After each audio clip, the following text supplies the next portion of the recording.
ஒரு நாள் இரவு 9 மணி இருக்கும். அப்பொழுது அர்ஜுன் வீட்டின் பால்கனியில் அமர்ந்து மழை விழும் சத்தத்தை ரசித்துக் கொண்டிருந்தான்.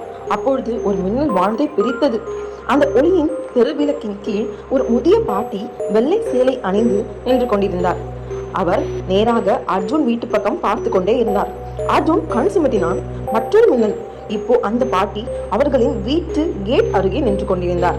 வெள்ளி சேலை மழையில் மின்னியது. பயந்த அர்ஜுன் உள்ளே ஓடி கதவை சாத்திக் கொண்டான். சில வினாடிகளுக்கு பிறகு டக் டக் டக் என்று கதவை மெதுவாக தட்டும் சத்தம் கேட்டது. ஒரு நடுங்கும் குரல் கேட்டது. கதவை தீர அர்ஜுன் என்று. அர்ஜுனின் இதயம் துடித்தது. ஆனால் அந்த குரல் கொஞ்சம் பரிச்சயமாக இருந்தது. அவன் நடுங்கும் கையால் கதவை மெதுவாக திறந்தான். கதவு முன் வெள்ளி சேலையிலான பாட்டியின் ஆவி. தரையில் தொட்டோ இல்லாமல் மழைத்துளிகள் உடம்பில் இருந்து கீழே விழாமல் மெல்ல மிதந்தபடி நின்றிருந்தார். அவர் மெதுவாக கை நீட்டி வீட்டு பின்புறத்தை சுட்டி காட்டினார். என் மகளுடைய பொருள் ஒன்று அங்கு உள்ளது என்று காட்டினார். அர்ஜுன் விளக்கை எடுத்துக்கொண்டு அவர் பின்னாலே சென்றான்.